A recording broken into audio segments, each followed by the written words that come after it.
Today I bring you another Beckett grade return featuring a plethora of cards. I forgot what all I sent. There's a bunch here. Basically, before I went to Japan, I sent off, I want to say like 3-4 submissions. I don't remember. And I gotta say, this is the first time where I have nothing but positive things to say about Beckett. And that's saying something considering the last like 10 times I've used them, it's always been terrible. But right now, like I said, it's been really, really well. The only issue I've ever had with Beckett is I feel like their website is stuck in like 1995. It's kind of hard to submit. And honestly, they've gotten to the point where it's a bit more simpler to use than even PSA, which might be kind of controversial because PSA is pretty straightforward. And the site sucks still, but they just ask for basic information and submitting is actually pretty easy now. But the main thing right now is their turnaround time is amazing. It's crazy actually to say that. So right now what they have going on, and the reason why I've been submitting a lot, is they have a 2 to 5 day turnaround for $50 per card, which sounds kind of crazy, but if you compare it to other grading methods and the fact that it's 2 to 5 days, it's crazy. Pretty much, if you mail out your cards, you'll get it back by the end of the week, which is wild, which is why I keep doing it. I'm to the point where I don't even want to send to PSA anymore because PSA for the same price would take way longer. And I don't know, it's weird. But again, it's all preference at the end of the day. I've always said that BGS slabs are by far my favorite.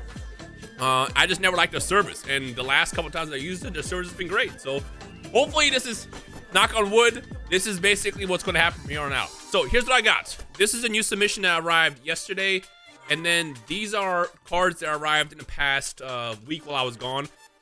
Obviously I couldn't do it to begin with, but even if I could, they were pretty small, so they weren't really video worthy. So I figured I'll just like compile all into one video.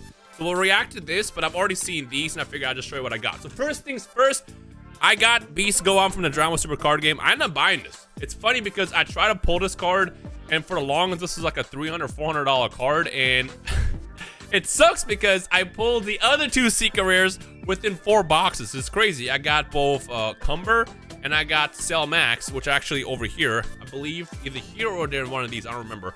And I got them graded, and I just kind of took the L and decided to buy the card. But it's kind of funny because this is a really cheap card for a BGS 10. I think I ended up paying like $500 for this. And considering the fact that the card was selling for like $300, $400, I figured it's kind of a steal. Top of that, it's basically a 10. But here's the funny thing about this. There's more, might be different now, but the amount of black labels that exist for Beast Gohan compared to the BGS 10s is crazy. I feel like I could send this card in to get reviewed, and it'll come back a black label. It's wild. I don't know why, but they made Beast Gohan flawless when they printed it. And I mean, I'm not mad, but I'm definitely going to send this in to get reviewed probably in the next like week or so, because again, they got the special going on to like the 1st of next month, of January 1st, and I figure it's worth it. But yeah, you can actually send cards in to get reviewed, which I actually have over here, and you don't have to crack it out or anything. If you feel like a card should be higher, potentially a 9.5 being a 10 or 10 being a black label, just send it in as a slab and see what happens. But yeah, so that's what I got over here. So first things first, let's go over these 2. I ended up getting these 2 sent in for reviews, and they both got denied. I didn't know that if you send in a CGC 10, they don't cross it into BGS 10. Because again, I like the slabs better for BGS, and I figured since most of my cards are BGS, I want to be, you know, consistent across the board. And even though I like CGC, I figured let's just get this in the BGS slab as well. But they ended up denying this, which was kind of interesting to me. I feel like, again, this is one of those cards that if they were to even review it, which I found out apparently they don't review CGC 10s. They can do like 9.5s, but they don't do 10s. This could have been potentially a black label because all it got is a 9.5 in corners, and the corners are great on this. I got this card a while back. It's fantastic. I love it. And again, I just wanted for consistency purposes be, you know, on the BGS slab for my Weiss cards. And again, this one too, I figured this one will be strong enough to get a black label, but again, I feel like they don't want too many black labels in the way it's pop control. I don't know how it works. But I feel like if I was to crack this out and submit it, it would probably be a 10. But I'm not even going to risk it because I love this card. And this is like one of my first cards I got when I got into Weiss Schwarz. All right, now the actual cards. So I'm very excited about these. There is the Cell Max that I pulled. Surprisingly, it hit 9.5. And normally with Dragon Ball Super card game, the conditions are pretty flawless. But for whatever reason, they were like, nah, this is 9.5 worthy. We're not going to give it anything higher than that. And the centering is what really hit it. Now, I don't really see too many Secret Rares, I guess in this case, Cell Max, so I can't compare it. So I can't really tell if this is actually worthy of being a 9.5, but it is what it is. But look, at the same time, this also came back at 9.5. Now, this is the one thing I never liked about BGS is sometimes they'll give something a 9.5, 9.5, and it's like, Was it really a 9.5 or is it a 10? I mean, again, DBS cards are fantastic quality-wise. And the fact that, you know, both of these, can we actually compare this right now? Let's find out. Nah, even this looks pretty much the same. Look at that. If you were to 8 cuts off to a T, it's equal. So what about this is, even the centering on C versus Battle, it lines up pretty well. Maybe the back? I don't know. I couldn't tell you, but I feel like this was definitely probably not graded as well. But again, I'm not the expert, who knows? I really don't even care about these cards. Again, these are the two that I pulled while I was trying to pursue Gohan, so it is what it is. And look at all this wall of text on Cumber. Oh my God. Bro, they put literally a piece of literature on this card. Like, ain't nobody reading that. Now, this is the one I'm most excited about. I've been trying to buy this card for like the longest. I remember I was gonna offer, I saw a 10 pop up on my Instagram and I messaged the person. I'm like, I'll buy it off you. And he was like, nah. I'm gonna submit it to get it reviewed for Black Label. And his actually ended up came back as Black Label. There's actually Evolve Collectibles who told me about the concept of being able to send cards in for review. And they sometimes do honor it and then end up, you know, bumping the card up. I never liked reviewing cards for both PSA and BGS because I feel like it's kind of biased to begin with. You'll send a card in, the grader would just be like, nah, I'm keeping this as is and then send it back. So normally people crack those cards off for that reason.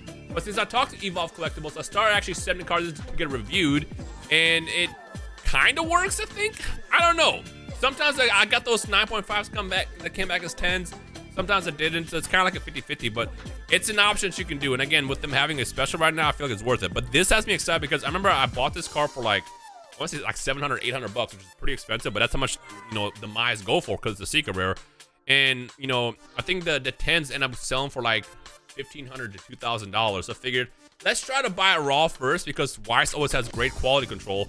And when I bought this card on eBay, I made sure every image lined up because you guys remember, it's funny because I bought this from the same seller, both of these. But the issue is when I bought this, I never paid attention to the back because normally you look at the front of a card and I completely missed all these like little scratch marks that, you know, these printing errors that they had on this card. So as long as you look at the back of the card and don't see these in the image, usually it comes back at 10. And this one came back at 10. Now, matter of fact, I feel like I should get this review to see if it could be potentially a Black Label as well. I might do that at some point, but this is like one of my big goals in my pursuit of Weiss Schwarz cards. So this actually makes me very, very happy. This arrived while I was, I think the day I left for Japan. And again, it was 3 cards, and I figured I'm gonna just open them. I'm not even gonna do a video on it, and I'll just show you later. But this is what I'm excited about. This is all, I believe, reviews. This is the part where I just basically say, nah, don't review cards ever again because it's trash. You never know what's gonna happen. But let's pop it out. I think for this one, let me make sure I don't show my address and stuff like that. I think for this one, I only had 1 card that was submitted, and the rest were all reviewed. Okay, I just saw the top of a card. I just saw the top of a card, and I will just show you. Oh! No way! I thought it was a Weiss card. I thought it was a Weiss. Is this the first Dark Magician Black Label? Dark Magician Girl Black Label? Now, if you guys remember, the last time I talked to you about this, I mentioned that Yu-Gi-Oh cards never hit 10s. Ever. And the main reason why is because the corners are always ass. It's the main reason is the corners are always ass. But was it like a month ago when I submitted those 3 Dark Magician Girls? So I pulled all 3, and it was 4 cards that I submitted. 1 came back in 9, and the other 3 came back 10s. One of them looked really, really well, and I sent it in to get reviewed, and I was right. It's great. It's flawless. This might be my favorite card that I own. You know, as I mentioned, when I originally pulled the Japanese version of this card, this is my favorite art for Dark Magician Girl, just because, like, this is the first time she appeared in the manga. So it's like the manga art. And I also love Red Eyes and Blue Eyes from that same set. And then when they released this in the English set for the tins, it was like my one goal. I remember I pulled 4 manga cards in one case. Oh my God. I don't want to, like, say this factually, but I'm almost 90% sure this is the only Black Label Dark Magician Girl that exists. Because I know they didn't have any for Magician's Force. I know they don't have any for Ghost from the Past because Ghost from the Past had a terrible printing. And I know they don't have any from like the other releases, like the promo sets. And even like the closest you can probably get is the Dark Magician Girl from Dungeon Dice. I think they have like 3 10s from the Secret Rare variant. I'm Correct me if I'm wrong. If anybody's ever seen a Black Label Dark Magician girl, let me know in the comment section below. That's crazy.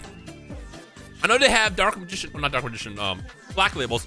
I know that Black Label cards exist for Yu-Gi-Oh! Because I've seen they had Dark Paladin from Magician's Force. I think Blue Eyes from the 2018 YCS Championship Blue Eyes, the Japanese ones. I think one Black Label exists for that. And then like a handful here and there. This is crazy. I'm if you already think about messaging me, I'm not selling it. I am not selling this. Ooh. Again, it always hits different when you pull the card yourself and it grades high. This is crazy. I'm amazed. I believe when I got this card, it was 10 surface, 10 corners, 10 edges, and I think centering was 9.5. The other two were 9.5 on the surface. This one had 9.5 centering, so I figured this centering looks a lot better than 9.5. Let me just send it and see what happens. All right, back to what I was saying. If you have cards to review, send them in, because you never know. You never know. Oh my gosh, that's so hype. That's so cool. This is like priceless to me at this point. Like, I know the first question that people are gonna always want to toss out in collectibles is like, what do you think it's worth? I don't know, nor do I care. That's so cool to me. Woo! When it's your favorite card, and this happens, this is so special. Suddenly, I feel like I don't even care about the rest of these because I don't see any Black Labels at the top, which means they denied every single other one. Yeah, I'm pretty sure these are all denied. Or they might all came back as 10s because I know I sent a couple 9.5s in. But let's see what happens. So first one, ooh, we got denied. What I like about this is they tell you what's wrong with it too.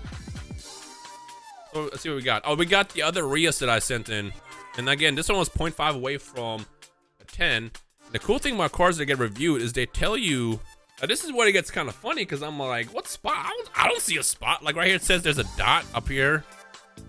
And then this says in the front, there's a dot. Or an arrow, I don't know. I'm sure if I get like a magnifying glass or something or microscope and really look into it, I'll see it. I'm kind of disappointed this didn't come back at 10 because I feel like it's just a regular SR. And I feel like this is great, but whatever. 0.5 away to me is still basically a 10. I'm not gonna complain. I got the big one as a 10, which is of course this one, but yeah. All right, get another slip, which means we got denied again. Which one is this? Oh, not the Toru. That's fine, because I just bought this as a 10 anyways. All right, here's the funny thing. This one, the back, I'll show you the back of the slip. The back is flawless, but the damages, I guess, which resulted in 9.5. And maybe I think this is centering. I think that line is supposed to be for centering. There's a little ding up here in the top right. Where? Bish, where? Quite literally where? This is the part where people are gonna want to look at my video and be like, I see it right there. No, you don't. Because if I can't see it in 100% HD 2020 vision right in front of me, you can't see in a compressed YouTube video. But it is what it is. I feel like this one should have been a solid 10. I can always send this into PSA, or I can probably crack the card out and it'll come back at 10. I don't really know. But I don't really mind, because again, I bought this as a 10 recently for a really, really good deal as well. So it is what it is. Our next card. We got another deny. Which one is this? This is, oh, this is the OFR. And again, it was 2 points away from, or 2.5s away from a 10. So we got nothing in the back. And we got actually 3 sections. 3 sections. So we got the bottom right. Oh, I see it. Oh, I see it. This one is actually pretty obvious. Oh, you see it right there? See like the little fold, basically? Right there. You see that little ding? That one, okay, that one is pretty clear as day. That one is clear as day. So that one's okay. Fair enough, fair enough. That's definitely 9.5, potentially lower quality. I don't really know. Got another deny. You can always tell because they have this slit here that tells you what you did wrong. Oh, Shoko. Again, I assume the arrow means where it's centered. So it's centered towards the left, I want to say. Oh, okay, I see it. I see it. It's got the same issues as. So was this just like a printing error with Bunny Girl Senpai? But you got the little scratches right there. Kind of hard to see on here, but if you like shine to light, you can see like the silvering right there. You see that? It's just a couple of those dots. Fair enough. That's fair enough. I'll take the 9.5 on this. Again, this is the one that I pulled. Ooh, that could be exciting. So this should be the Toru then. Yeah, this is the infamous Toru that they would not grade, and me and Alex Hodges fought for it, and they finally accepted it. So I'm very excited about this. It's funny because right now there's like way more black labels for this than there are 10s. So I'm gonna try to get a 10, potentially a black label at some point if it ever pops up on eBay. But we got the centering shifted from the top to the bottom, I guess, and then there is a dot. Oh, you know what? That's not damage. I think I know what they're talking about. This is a hollow mark right there. You see that? That's not damage or a scratch. That's literally just a hollow mark. I wonder if that's a misgrade. That's not a scratch. You see how there's like that little ridgy surfaces? I don't know if my camera will zoom in on it. But it has like those ridgy surfaces. That's part of the hollow. I wonder if that's why they gave the first batch of these 9.5s, because they saw that and they were like, that's a scratch, but it's not. Interesting. Let me see if they did the same thing with this one. So the funny story about this is remember I pulled 2 because I had 2 trial deck cases. This one came back a 9. So for this one, I cracked it out. And again, you can see the exact same mark right there. That's not a scratch. That's not a scratch. I'm almost positive that's what happened here. The first time a black label pops up, I'm gonna look online and like zoom into that spot, but I guarantee you that's what happened there is they saw, zoom in, focus camera. They saw that and they're like, oh yeah, that's damage, but it's actually literally just part. It is kind of random, because like, if you look at the card, it's got like the ridgy surfaces all around, and then there's like that random little spot in between like the elbow and her butt cheek. And it does look like a scratch, but it's not. Interesting. I wonder if I can get that reviewed and be like, hey, are you sure? Because this is not damage. maybe what happened was they graded mine and then they were like, oh, wait a minute, this is on every single one of them. Yeah, we should probably start giving these other ones black labels, because I heard that the surface for these were always pretty bad in the first batch that got graded, and then all of a sudden they're giving out black labels left and right. So interesting. Regardless, this was a success. That is crazy to me. Wow. The very first Dark Magician Girl black label. And if I'm wrong, correct me down below, because I'm just assuming at this point. I feel like if a Dark Magician Girl black label existed, I would have already known and hunted for it on eBay. But I've never seen one. I don't know. This I'm excited about. All right. Surprising, this video ended up being a lot longer than I thought it was going to be. Stay tuned for more. I did send more cards in, as well as a couple more to get graded or reviewed. And again, I chose the holiday rush, so that should be back like next week, which is great. So stay tuned for that. Let me know your thoughts down below on anything else that we've shown up in this video. And hashtag Dark Magician Girl hype all over the video, because this is crazy to me. Wow. Thank you guys for watching. I'll see you in the next video. Peace.